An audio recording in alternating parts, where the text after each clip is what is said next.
The crystal chandeliers of the Belmont estate cast diamonds of light across the marble floors. But Rebecca Patterson kept her eyes down as she polished the mahogany railing overlooking the grand ballroom. From her position on the second-floor landing, she could see everything: the glittering gowns, the expensive suits, the kind of people who treated servers like furniture. She'd learned in her 3 months working here that invisibility was survival, especially for a black maid in a mansion where power and money flowed like the champagne being served below. But tonight, invisibility would become impossible. Rebecca didn't notice him at first. Gregory Ford moved through crowds the way shadows move through light, present but untouchable, commanding attention without demanding it. The whispers said he owned half of Chicago's underground, that his family had built an empire on fear and loyalty. The Belmont family paid him protection money, just like everyone else who wanted to keep their businesses intact. And tonight, he'd been invited to their annual gala as a gesture of respect, or perhaps surrender. What happened next would change everything she thought she knew about power, danger, and the kind of love that burns through every rule society tries to impose. But first, she needed to understand just how much danger she was about to step into. The question isn't whether Rebecca should have stayed invisible that night. It's whether she ever had a choice at all. Before we go on, where are you watching from? Drop your location in the comments below, as we love to hear from you, our global family. Your commitment and support helps us bring you beautiful stories like this every day. And make sure you hit that subscribe button, because tomorrow I'm bringing you another story that will absolutely shake you to your core. You won't want to miss it. Now, let me tell you what happened when the most dangerous man in Chicago looked up and saw Rebecca Patterson for the very first time. The accident happened at 9:30. Rebecca was descending the servants' staircase with a tray of empty glasses when her shoe caught on the hem of her uniform. The tray flew forward, and she stumbled directly into the main hallway, right into the path of Gregory Ford. Time fractured into crystalline moments. His hands caught her waist, steadying her with a strength that seemed effortless. The glasses shattered on the marble floor, the sound cutting through conversation like a gunshot. And for the first time in 3 months, Rebecca looked up. Gregory Ford was nothing like the monster the whispers suggested. His dark eyes held intelligence and something else, a weariness that spoke of burdens carried in silence. His suit was perfectly tailored, his presence commanding, but his hands on her waist were gentle, almost protective. "Are you hurt?" His voice was low, meant only for her. Rebecca shook her head, suddenly aware that every eye in the vicinity had turned toward them. The crowd had gone silent, watching this moment with a kind of morbid fascination people reserve for car accidents and executions. She tried to step back, to apologize, to return to the safety of invisibility. But Gregory's hands remained on her waist for a heartbeat longer than necessary. "I'm sorry, sir," she whispered, her voice barely audible. "I'll clean this up immediately." "Leave it." His command was quiet but absolute. Then, impossibly, he smiled. "What's your name?" "Rebecca, sir." She could feel the weight of judgment pressing down from every direction. Mrs. Belmont was approaching, her face tight with fury. "Rebecca!"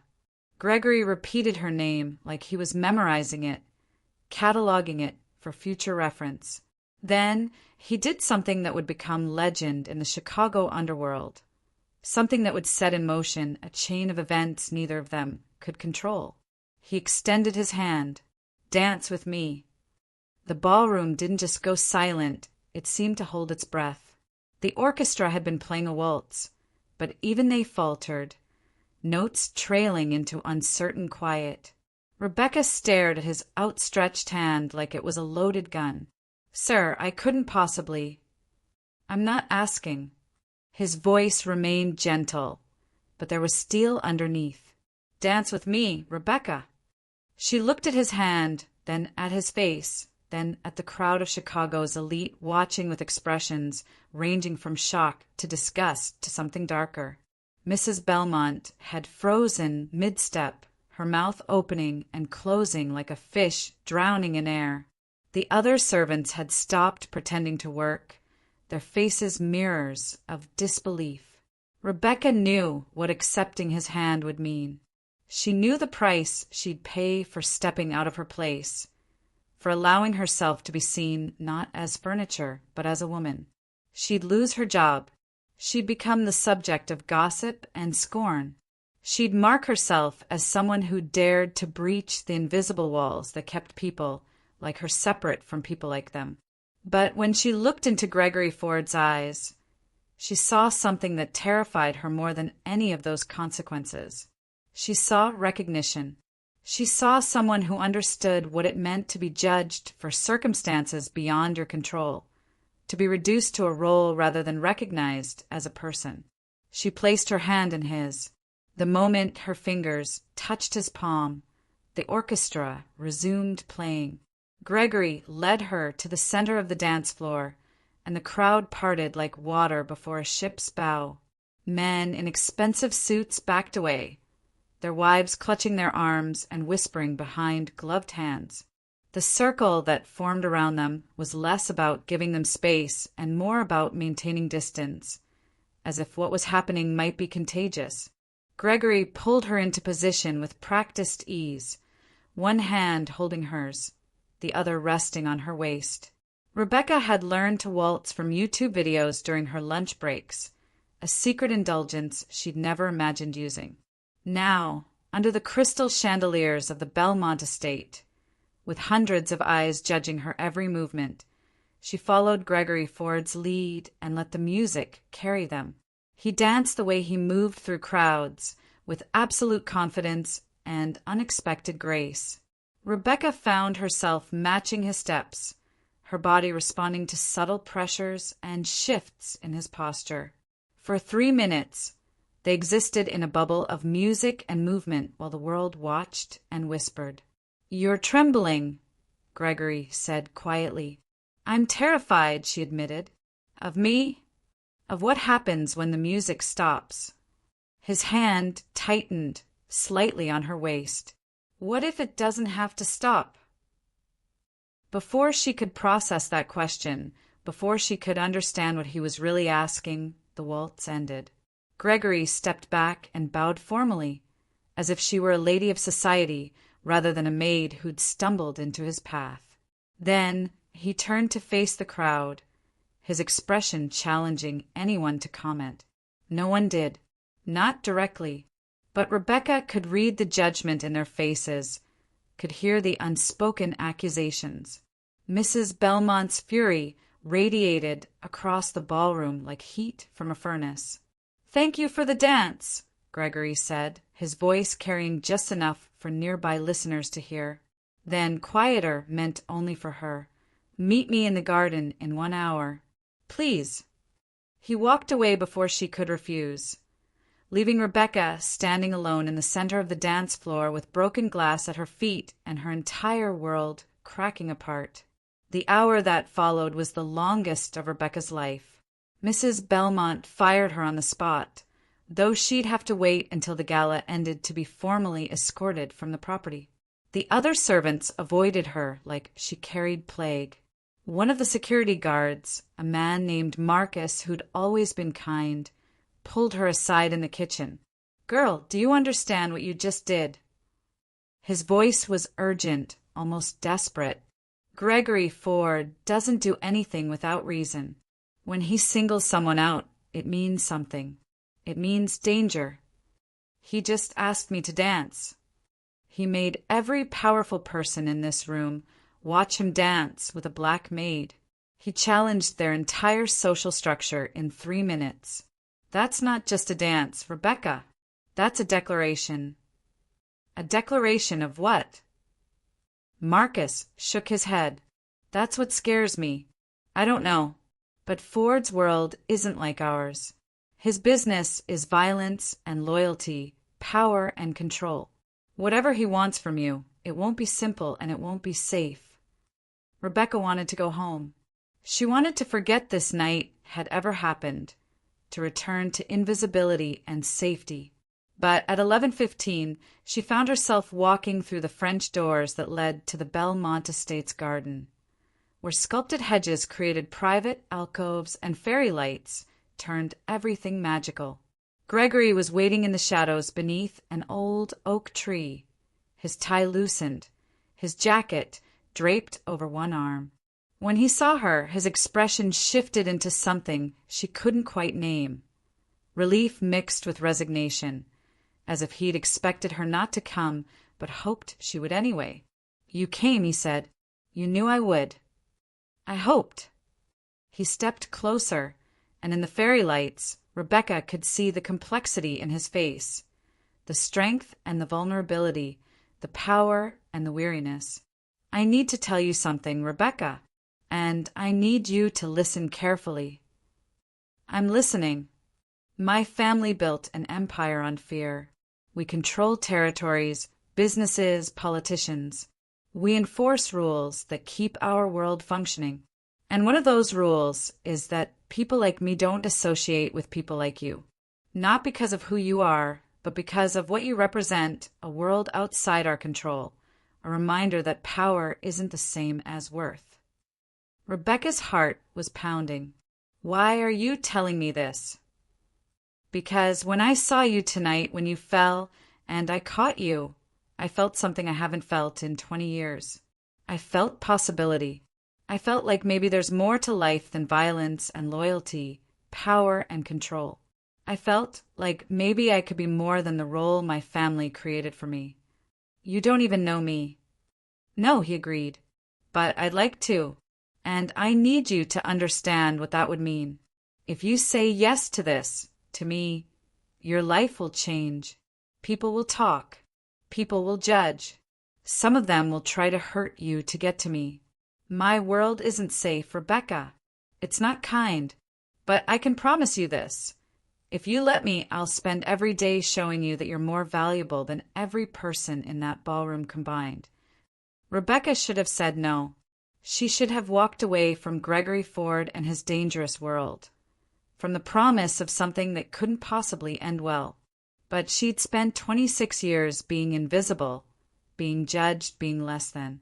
And here was a man who saw her, really saw her, and wanted to know more. "One condition," she said. "Anything. You don't get to make me into someone I'm not. I'm not going to become part of your world by erasing who I am. If this is real, if this is possible, it happens with me as myself."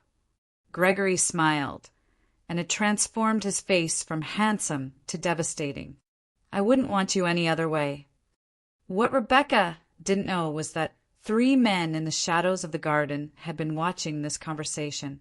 What she didn't know was that by morning, every family in Chicago's underworld would hear about Gregory Ford's defiance of their social codes. What she didn't know was that some of them would see her not as a woman, but as a weakness to exploit, a vulnerability in an otherwise impenetrable armor.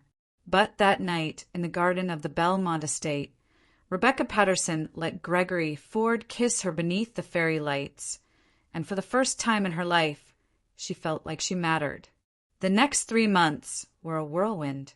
Gregory courted her the way generals plan campaigns, with strategy, dedication, and overwhelming force. He took her to dinner at Alinea, where a meal cost more than her monthly rent. He showed her Chicago from the top of Willis Tower at midnight when the city spread beneath them like a field of stars. He introduced her to his mother, a formidable woman who ran the Ford family's legitimate businesses and who surprised Rebecca by embracing her warmly. "My son needs someone who sees him as a person, not a position," Mrs. Ford told her over coffee in their Lincoln Park townhouse. "That's rare in our world. Don't let anyone convince you that you're not good enough for him. If anything, he needs to prove he's good enough for you." But not everyone shared Mrs. Ford's perspective. The threats started small. Anonymous notes left at Rebecca's apartment, strange cars parked outside her building. Then they escalated. Someone slashed her tires. Someone broke her kitchen window. And one night, two men in masks cornered her in the parking garage beneath her building. They never laid a hand on her. They didn't need to. The message was clear. Leave Gregory Ford or face consequences. Rebecca told Gregory everything. His response was immediate and terrifying in its cold fury. Within 24 hours, the men who'd threatened her had disappeared from Chicago entirely. Within 48 hours, Gregory had moved her into a penthouse apartment in the Gold Coast with security that rivaled the president's. "You don't have to do this," Rebecca protested. "I'm not worth starting a war over." Gregory turned to her, his expression fierce. "You're worth everything, and anyone who threatens you threatens me. That's how this works, Rebecca. That's what you mean to me." But the threats didn't stop. They evolved. Antonio Russo, head of a rival family, began spreading rumors that Rebecca was a spy, a plant meant to weaken Gregory from within. Others whispered that she was using him for money and status. The pressure built like storm clouds gathering on the horizon. The breaking point came on a Friday night in September. Gregory had taken Rebecca to Navy Pier, wanting to show her the city from the Ferris. Well, like they were a normal couple on a normal date. They were standing on the pier, watching the lights reflect on Lake Michigan, when shots rang out. Gregory moved before Rebecca could process what was happening, pulling her down behind a concrete barrier as bullets sparked off metal and screams filled the air. Security swarmed around them, returning fire, creating a protective wall of bodies. The attack lasted less than 2 minutes, but it felt like hours. When the shooting stopped, Gregory was bleeding from a graze wound on his shoulder. 3 of his security team were injured, and Rebecca was shaking so hard she couldn't stand. "This is because of me," she said as paramedics worked on Gregory's wound. "They're targeting you because of me." "They're targeting you because of me," Gregory countered. "Don't twist this, Rebecca. I brought this danger into your life, not the other way around." But Rebecca couldn't shake the feeling that she'd become a liability, that loving Gregory Ford meant putting him at risk in ways that had nothing to do with rival families and territory disputes. She'd become his weakness, and in his world, weakness was death. That night, lying in their penthouse while Gregory slept fitfully beside her, Rebecca made a decision. She would end this before someone got killed. She would walk away from Gregory Ford and return to her simple, invisible life. It was the only way to keep him safe. She was packing her things when Gregory woke up. It was 3 a.m, and the Chicago skyline glittered beyond the floor-to-ceiling windows. "Don't," he said quietly. Rebecca didn't turn around. "I have to." "Because of the shooting?" "Rebecca, that's..." "Because every day I'm with you, I put you in danger. Because your enemies see me as a way to hurt you. Because I love you too much to be the reason you die." The silence that followed was deafening. She'd never said those words before. Neither had he. They danced around the feeling, implied it, showed it through actions. But speaking it aloud changed everything. "You love me," Gregory said. "That's why I'm leaving." "No." His voice was firm. "That's why you're staying." Rebecca finally turned to face him. Gregory was standing now, his shoulder bandaged, his expression more vulnerable than she'd ever seen it. "I've spent my entire life being what my family needed me to be," he said. "I've made choices based on loyalty and power, on maintaining control and enforcing rules. I've been the Ford family enforcer, the man people fear, the monster parents warn their children about. And then you stumbled into my arms, and for the first time in 20 years, I wanted something for myself. I wanted you. I wanted the possibility of being someone other than the role I inherited. But the cost is worth it." Gregory closed the distance between them. "Rebecca, love in my world isn't safe. It isn't simple, but it's real and it's rare, and I won't let fear take it away from us. If you leave because you don't want this life, I'll accept that. If you leave because you don't love me, I'll understand. But if you're leaving because you think you're protecting me, then you're making my choice for me. And I choose you. Every time I choose you." Rebecca felt tears streaming down her face. Someone's going to get hurt. Then we'll face it together. That's what love is, Rebecca. It's not avoiding danger. It's deciding someone is worth facing danger for. The decision should have been harder. But standing there at 3 a.m, with Chicago spread beneath them and Gregory's words hanging in the air like a promise, Rebecca understood something fundamental. Love wasn't about safety.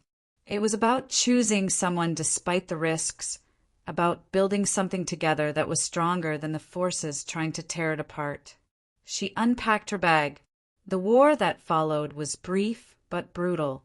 Antonio Russo tried to use Rebecca as leverage, tried to force Gregory into concessions by threatening her safety. But what Russo didn't understand was that by threatening Rebecca, he'd given Gregory absolute moral clarity. The rules that normally governed underworld conflicts, the careful negotiations, the measured responses, no longer applied. Gregory didn't just defend Rebecca. He dismantled Russo's organization piece by piece, using intelligence, strategy, and a kind of overwhelming force that reminded everyone why the Ford family had maintained power for 3 generations. But he did it without becoming the monster everyone expected. He protected Rebecca while honoring her demand that he not erase who she was or what she represented. The final confrontation happened not in a dark alley or a violent showdown, but in a conference room in the Chicago Board of Trade building. Gregory, his mother, and their lawyers sat across from what remained of Russo's organization and brokered a peace that redrew territorial lines and established new rules. One of those rules was simple. Family was off limits. Wives, partners, children, they were no longer acceptable targets. Rebecca Patterson had inadvertently changed the codes that governed Chicago's underworld, not through violence, but by being loved so publicly that attacking her required a response that terrified everyone else into agreeing to new protections. A year after that first dance, Gregory Ford and Rebecca Patterson got married in a small ceremony at the Chicago Botanic Garden.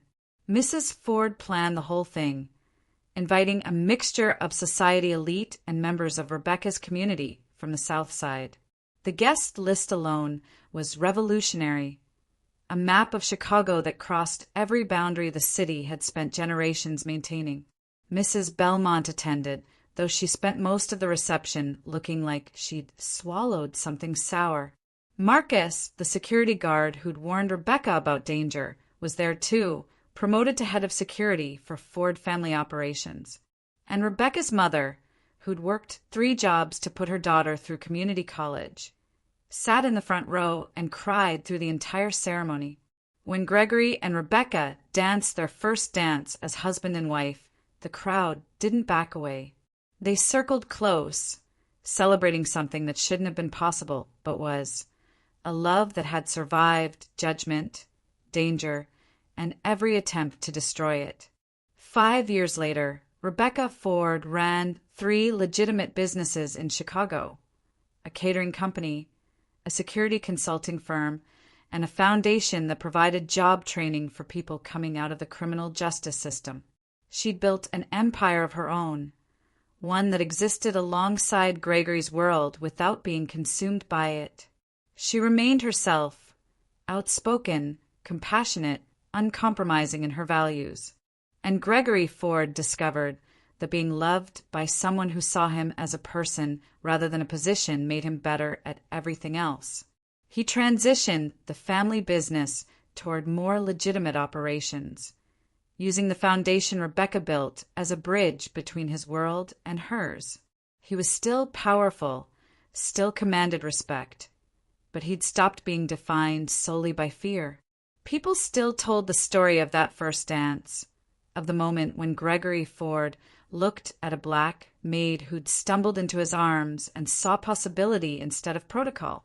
They told it as a legend, a moment when someone powerful chose to challenge every rule society imposed.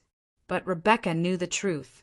The real story wasn't about a powerful man choosing to see her humanity. It was about two people deciding that love was worth fighting for, that building something together was more important than maintaining the walls that kept them apart. So there you have it, the story of how a single dance changed everything, how love became rebellion, and how Rebecca Patterson and Gregory Ford proved that the most powerful force in the world isn't fear or money or control. It's the decision to see someone as they truly are and to choose them anyway, despite every reason not to. If this story moved you, if it made you think about love and power and the courage it takes to bridge impossible divides, hit that subscribe button right now. Tell us where you're watching from in the comments below, because tomorrow I'm dropping another story that will absolutely blow your mind. Trust me, you won't want to miss it. Until then, remember that the greatest stories aren't about the powerful protecting their position. They're about people brave enough to risk everything for love. Thank you for watching.